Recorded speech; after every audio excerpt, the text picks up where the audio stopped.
Welcome dear students.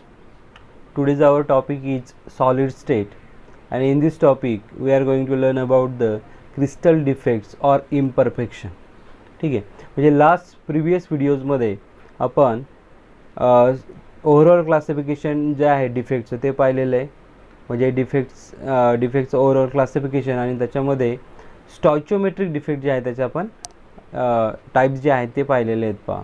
आणि आता याच्यामध्ये first we will see the crystal defects or imperfection. ठीक आहे, म्हणजे काय, ठीक आहे, ते आपण सुरुवातीला पाहू. That is irregularity in the arrangement of constituent particles. ठीक आहे, म्हणजे कन्स्टिट्युएंट पार्टिकलची जी काही इरेग्युलॅरिटी त्याच्यामध्ये असणार आहे त्याला आपण काय म्हणतो, डिफेक्ट्स असं म्हणतो. ते आपण लास्ट व्हिडिओजमध्ये पाहिलेलं आहे पहा. त्याच्यानंतर आपण त्याचं क्लासिफिकेशन पाहिलं होतं पहा लास्ट व्हिडिओजमध्ये. हे आहे त्याचं क्लासिफिकेशन. ठीक आहे, म्हणजे हे क्लासिफिकेशन जर आपण इथे पाहिलं तर याच्यामध्ये defects, point defects are classified as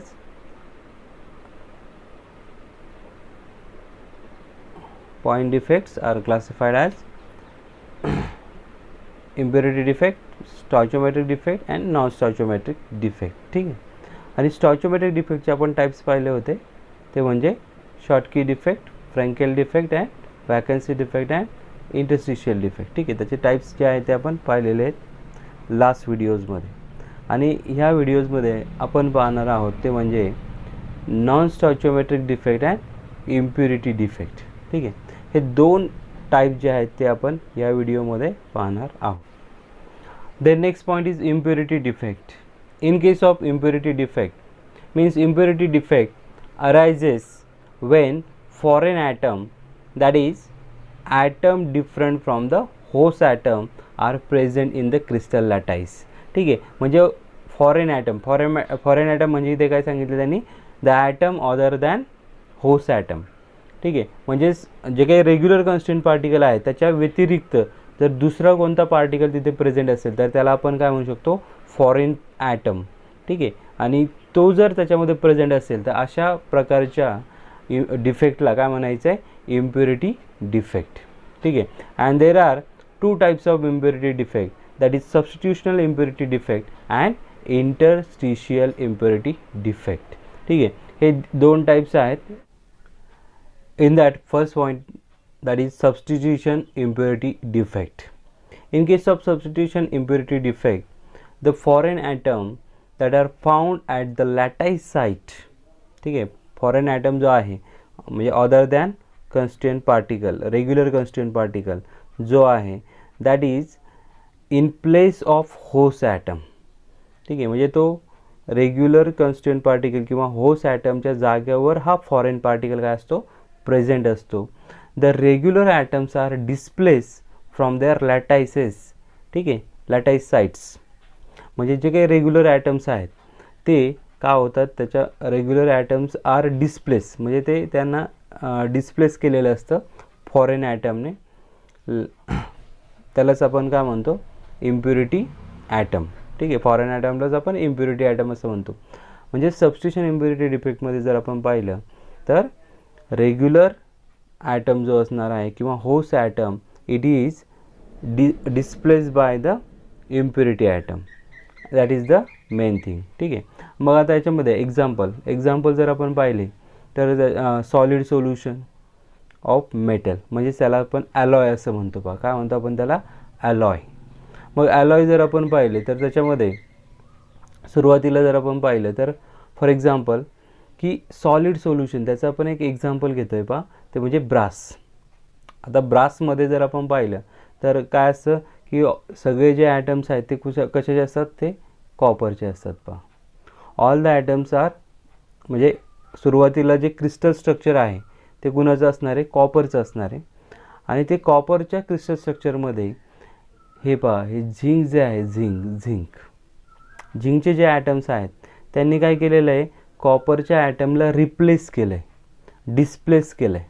ठीक आहे, आणि अशा प्रकारे जो काही जे काही आपल्याला मटेरियल तिथे मिळतं त्याला आपण काय म्हणतो, solid solution of metal, that is nothing but the ॲलॉय. आणि हे जे एक्झाम्पल आहे म्हणजे चे ॲटम जर झिंकने रिप्लेस केले, ते जे आपल्याला अलॉय मिळतं त्याला आपण काय म्हणतो, this is called as a brass. ठीक आहे, आपण त्याला ब्रास असं म्हणतो, हे लक्षात ठेवायचं आहे. ठीक आहे, म्हणजे this is one of the example of which defect, that is substitution impurity defect. Then another example of impurity defect is nothing but vacancy through aliovalent impurity. ठीक आहे, म्हणजे आता याच्यामध्ये काय होतं पहा, vacancies are created by the addition of impurity of aliovalent ion. आता हे ॲलिओव्हॅलंट आयन म्हणजे नक्की काय ते लक्षात घ्या. The ion with oxidation state different from that of host ion. ठीक आहे, म्हणजे त्या इम्प्युरिटीची जी काही ऑक्सिडेशन स्टेट असणार आहे that is different from the host ion. ठीक आहे, आणि अशा प्रकारच्या जे काही डिफेक्ट्स आहेत त्याच्यामध्ये म्हणजे ते त्याला आपण काय म्हणतो, व्हॅकन्सी थ्रू ॲलिओव्हॅलंट इम्प्युरिटी. ठीक आहे, आता इथे काय आपण एक एक्झाम्पल पाहूया. सपोज इथे NaClचे क्रिस्टल स्ट्रक्चर आहे पहा. NaClच्या क्रिस्टल स्ट्रक्चरमध्ये सोडियम प्लस आयन आहे, Cl मायनस आयन आहे. मग सोडियमची जी ऑक्सिडेशन स्टेट आहे इथे ती आहे +1. ठीक आहे, आणि जर आपण इथे स्ट्रॉन्शियम 2+ ॲड केला म्हणजे स्ट्रॉन्शियमची ऑक्सिडेशन स्टेट आली +2. ठीक आहे, जर आपण स्ट्रॉन्शियम 2+ एक ॲटम जर तिथे एक आयन जर आपण तिथे ॲड केला तर एका स्ट्रॉन्शियम 2+ आयनच्या बदल्यामध्ये तिथे 2 Na+ काय होतात, रिमूव्ह केले जातात.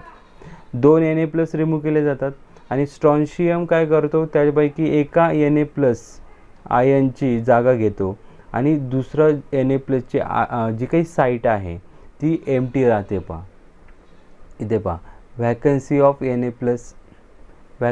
Na+ ion is created. म्हणजे लक्षात घ्या, एक स्ट्रॉन्शियम 2+ ॲड केला तुम्ही की काय होतं की 2 Na+ आयन निघून जातात, पण व्हॅकन्सी किती क्रिएट होतात, फक्त एकच व्हॅकन्सी काय होते तिथे क्रिएट होते, हे लक्षात घ्यायचं आहे.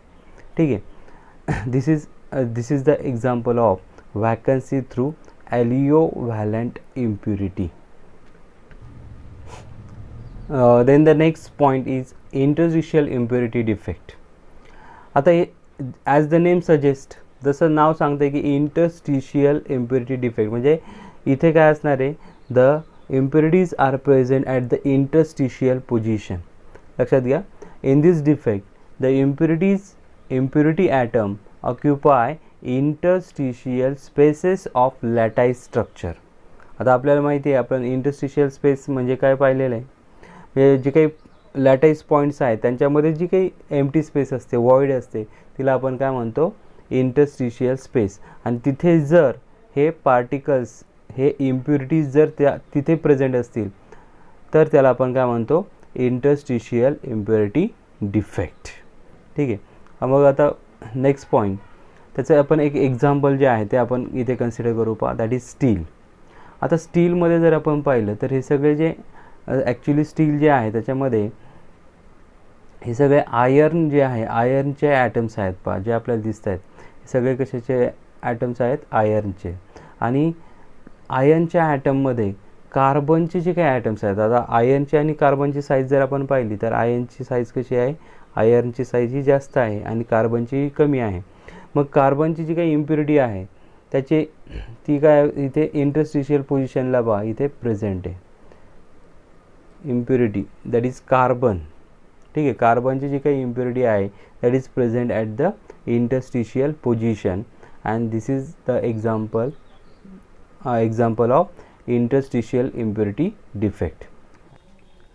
In this way we have learned about the types of impurity defect, that is substitution impurity defect and interstitial impurity defect. ठीक आहे, हे दोन टाईप्स आपण पाहिलेले आहेत. आता नेक्स्ट टाईप आपण पाहतोय डिफेक्टचा, दॅट इज नॉन स्टॉइचियोमेट्रिक डिफेक्ट्स. ठीक आहे, आता हे नॉन स्टॉइचियोमेट्रिक डिफेक्ट्स म्हणजे काय पहा, in non stoichiometric defect that defect arises when ratio of number of atoms of one kind to that of other kind. ठीक आहे, म्हणजे एका प्रकारचे ॲटम्स आणि दुसऱ्या प्रकारचे ॲटम त्या दोघांचा रेशो, और the ratio of number of cation to the number of anion. ठीक आहे, म्हणजे नंबर ऑफ कॅटायन आणि नंबर ऑफ ॲनायनचा जो रेशो आहे that ratio becomes different from that indicated by the chemical formula. म्हणजे त्यांचा जो केमिकल फॉर्म्युला जो काही रेशो त्यांचा इंडिकेट करतोय तो ॲक्च्युली जर त्या क्रिस्टल स्ट्रक्चरमध्ये नसेल तर अशा प्रकारच्या डिफेक्टला आपण काय म्हणतो, नॉन स्टॉइचियोमेट्रिक डिफेक्ट. म्हणजे फॉर एक्झाम्पल पहा, जसं ZnS आहे झिंक सल्फाईड, त्याच्यामध्ये Znचा एक ॲटम आणि सल्फरचा एक ॲटम 1:1 रेशो आहे. मग तो जर तिथे मेंटेन नसेल, त्या क्रिस्टल स्ट्रक्चरमध्ये जर तो रेशो मेंटेन नसेल तर अशा प्रकारच्या डिफेक्टला आपण काय म्हणतो, नॉन स्टॉइचियोमेट्रिक डिफेक्ट. म्हणजे शॉर्टमध्ये जर सांगायचं झालं तर याच्यामध्ये द नेम सजेस्ट, नेम काय सजेस्ट करते की stoichiometry of the compound is change. ठीक आहे, नॉन स्टॉइचियोमेट्रिक म्हणजेच इथे आपण जर पाहिलं तर जी काही स्टॉइचियोमेट्री आहे ती काय झाली, इथे चेंज झालेली आहे. ठीक आहे, ते आपण इथे सांगू शकतो. त्याच्यानंतर पहा नेक्स्ट वन. आता हे नॉन स्टॉइचियोमेट्रिक डिफेक्टचे जर आपण टाईप्स पाहिले तर त्याच्यामध्ये मेटल एक्सेस डिफेक्ट आहे आणि दुसरा आहे तो म्हणजे metal deficiency defect. Metal access आणि मेटल डेफिशियन्सी असे दोन प्रकार जे आहेत ते आपल्याला इथे स्टडी करायचे आहेत पहा नॉन स्टॉइचियोमेट्रिक डिफेक्टचे. त्याच्यानंतर पहा मग आता त्याच्यामध्ये पहिला टाईप आहे तो म्हणजे मेटल डेफिशियन्सी डिफेक्ट. आता नावामध्ये लक्षात घ्या, मेटल डेफिशियन्सी, मेटल डेफिशियन्सी म्हणजे काय तर कमतरता. ठीक आहे, म्हणजे मेटल्सचे जे काही ॲटम्स किंवा आयन्स असणार आहेत ते तिथे कमी प्रमाणात असणार आहेत, हे तिथे लक्षात ठेवायचे. म्हणजे इन दिस डिफेक्ट, आता ह्या डिफेक्टमध्ये काय पहा, this defect is possible only in compounds of metal that shows variable oxidation state. म्हणजे मेटल डेफिशियन्सी डिफेक्ट जो आहे तो आपल्याला कशामध्ये सापडतो, ज्यावेळेस मेटल काय करतो, shows variable oxidation state. Variable oxidation state जर दाखवत असेल तर अशा वेळेस हा डिफेक्ट आपल्याला इथे जाणवतो. म्हणजे आता इथे पहा काय सांगितलं त्यांनी की in some crystal positive metal ion are missing from their original lattice sites. ठीक आहे, the extra negative charge is balanced by the presence of cation of the same metal with higher oxidation state than that of missing cation. म्हणजे इथे काय असतं पहा, जर एखादा positive metal ion जर इथे मिस असेल म्हणजे तो तिथे अब्सेंट असेल त्या क्रिस्टल ओरिजिनल क्रिस्टल स्ट्रक्चरमध्ये, जर तो तिथे अब्सेंट असेल तर तिथे एक निगेटिव्ह चार्ज एक्स्ट्रा होणार आहे. ठीक आहे, कारण एक कॅटायन अब्सेंट आहे तर मग एक निगेटिव्ह चार्ज तिथे काय झाला, एक्स्ट्रा झाला. आणि त्या एक निगेटिव्ह चार्जला बॅलन्स करण्यासाठी ऑलरेडी प्रेझेंट जे काही आयन्स आहे, कॅटायन्स आहेत, त्यांची ऑक्सिडेशन स्टेट काय केली जाते, इन्क्रीज केली जाते. ठीक आहे, म्हणजे त्यांची ऑक्सिडेशन स्टेट काय होते, वाढवली जाते. तर hair is one of the example of metal deficiency defect. इथे आपल्याला एक एक्झाम्पल दिसतंय पहा निकेल ऑक्साईडचं. याच्यामध्ये Ni2+ ion and O2- ion these are arrange. ठीक आहे, Ni2+ ion and O2- ion जे आहेत, आयन्स जे आहेत ते इथे क्रिस्टल स्ट्रक्चरमध्ये अरेंज केलेले आहेत. आणि इथे काय झालेलं आहे की मेटल डेफिशियन्सी म्हणजे इथे एक Ni2+ आयन काय इथे अब्सेंट आहे पहा. आता एक Ni2+ आयन अब्सेंट असल्यामुळे आता दोन निगेटिव्ह चार्ज जे आहे ते काय झाले, एक्सेस म्हणजे जास्त झालेले आहेत. ठीक आहे, दोन ओव्हरऑल क्रिस्टल स्ट्रक्चरमध्ये जर आपण पाहिलं तर दोन निगेटिव्ह चार्ज काय झाले, एक्सेस झालेत. मग ते बॅलन्स करण्यासाठी पहा इथे एक Ni2+चं पहा आपल्याला इथे काय झालं, Ni2+चं इथे Ni3+ झाले. काय झालं, Ni2+चं Ni3+ झालं आहे आणि हा एक Ni2+चं इथे काय झालं आहे, Ni3+ झालं आहे. म्हणजे त्यांची ऑक्सिडेशन स्टेट जी आहे ती इथे काय झाली आहे, चेंज झालेली आपल्याला तिथे दिसतंय पहा. म्हणजे अशा प्रकारे इथे मेटल डेफिशियन्सी म्हणजे इथे एक मेटल जो आहे Ni2+ आयन काय डेफिशियंट आहे, कमी आहे. ठीक आहे, आणि का कमी आहे ती कसं बॅलन्स केलेलं आहे, कारण जे अदर Ni2+ आयन आहे त्याचं कन्व्हर्जन कशामध्ये झालं, Ni3+ मध्ये झालेलं आहे. तर अशा प्रकारे आपण तिथे मेटल डेफिशियन्सी डिफेक्टमधलं हे एक्झाम्पल जे आहे ते एक्सप्लेन करू शकतो पहा. ठीक आहे, त्यानंतर पहा next one is the metal excess defect. आता मेटल एक्सेस डिफेक्ट्समध्ये जर आपण पाहिलं तर there are 2 types of metal excess defect. दोन प्रकारचे मेटल एक्सेस डिफेक्ट आपल्याला सापडतात. ते म्हणजे a neutral atom or an extra positive ion occupies interstitial position. हा एक टाईप आहे. दुसरा आहे बाय ॲनायनिक व्हॅकन्सीज. ठीक आहे, ॲनायनिक व्हॅकन्सीज त्याला आपण म्हणतो colour F centre, colour or F centre असंही आपण त्याला म्हणतो. तर त्याच्यामधला पहिला प्रकार जो आहे तो आपण सुरुवातीला पाहू. तो म्हणजे काय, a neutral atom or an extra positive ion occupies interstitial position. म्हणजे आता इथे का पहा की दोन टाईप्स आहेत. त्याच्यामध्ये सुद्धा काय की जर झिंक, आता इथे आपण एक एक्झाम्पल कन्सिडर करू की neutral zinc atom at interstitial site. आता झिंक ऑक्साईडचं हे क्रिस्टल स्ट्रक्चर आहे. त्याच्यामध्ये Zn2+O2- हे आयन जे आहेत ते तिथे प्रेझेंट आहेत. पहा Zn2+ अँड O2-. पहा आता इथे इंटरस्टिशियल पोझिशनला आपल्याला काय दिसतंय पहा, at interstitial position there is a Zn atom. ठीक आहे, Zn ॲटम काय तिथे प्रेझेंट आहे. आणि मग आता इथे पहा म्हणजे Zn ॲटम, झिंक ॲटमची संख्या काय झाली इथे वाढली आहे. मग झिंक ॲटमची संख्या वाढली आहे म्हणजेच इथे आपण म्हणू शकतो देर इज अ मेटल एक्सेस. ठीक आहे, मेटल हा एक्सेस जास्त प्रमाणात प्रेझेंट आहे म्हणून या डिफेक्टला आपण काय म्हणलं आहे, मेटल एक्सेस डिफेक्ट. ठीक आहे, म्हणजे हे आपण सांगू शकतो Zn atom is present at the interstitial position and that excess Zn is neutral. ठीक आहे, न्यूट्रल आहे तो म्हणून आपण काय म्हटलं आहे त्याला, a neutral atom is present at the interstitial position. याच्यामध्ये दुसरा आपण सांगू शकतो पहा, म्हणजे आता इथे ॲक्च्युली काय होतं, वेन आपण जर इथे पाहिलं पहा, Wien zinc oxide is heated. ठीक आहे, ज्यावेळेस आपण झिंक ऑक्साईडला हीट करतो त्यावेळेस काय होतं पहा, तर zinc oxide Wien heated it gives what Zn2+. त्याच्यामध्ये काय होतं पहा, Zn2+ तयार होतं आहे आणि हाफ ऑफ O2 + 2 इलेक्ट्रॉन्स. ठीक आहे, म्हणजे इथे झिंक ऑक्साईडला हीट केल्यानंतर Zn2+ तयार होतं, half of O2 and 2 electrons are produce in this reaction. आणि मग जे काही द एक्सेस Zn2+ आयन आहे they get trap in the interstitial site in the lattices. म्हणजे इथे पहा हे जे काही Zn2+ आहे म्हणजे हे झिंक ऑक्साईडचं जे आहे हे क्रिस्टल स्ट्रक्चर आहे पहा, झिंक ऑक्साईडचं क्रिस्टल स्ट्रक्चर आहे. आणि हे जे काही Zn2+ आयन इथे तयार झालेले आहेत. ठीक आहे, हे जे एक्स्ट्रा Zn2+ आयन जे काही इथे तयार झालेले आहेत ते इथे इंटरस्टिशियल साईटला काय तिथे प्रेझेंट आहेत.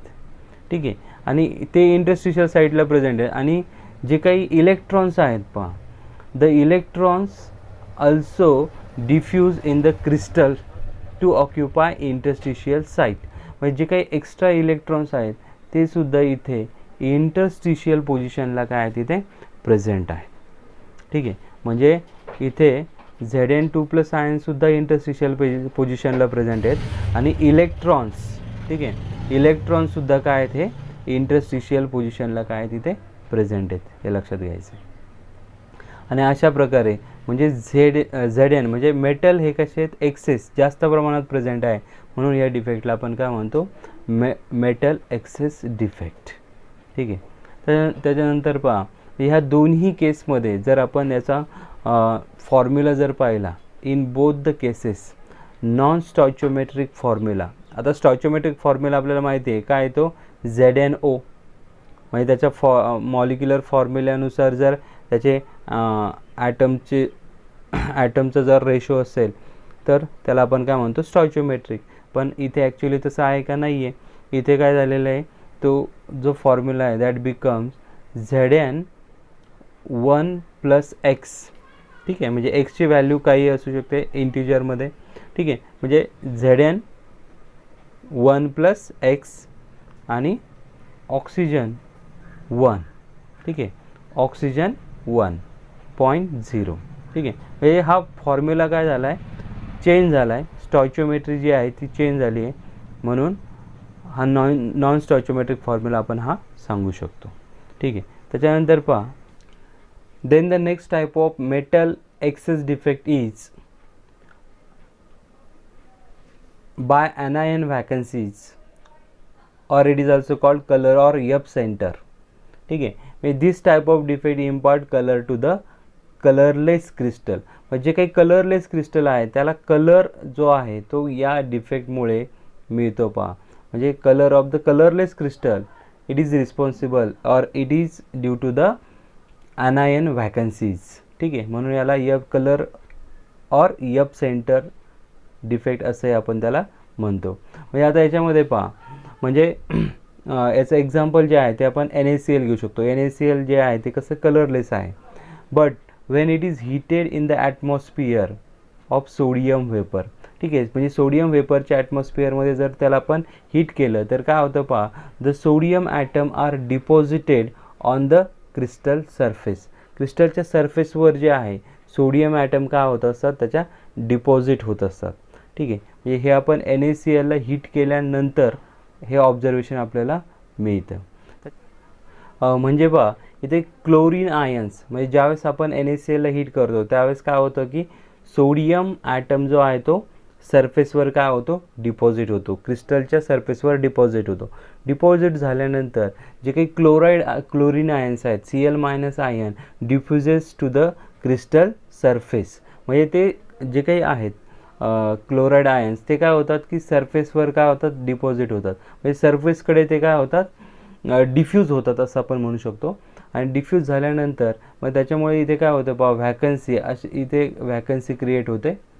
कारण क्लोरीन आयन जो होता तो सरफेसवर गेला आणि सरफेसवर गेल्यामुळे त्याची जी जागा आहे ती तिथे व्हॅकंट राहिली. ठीक आहे.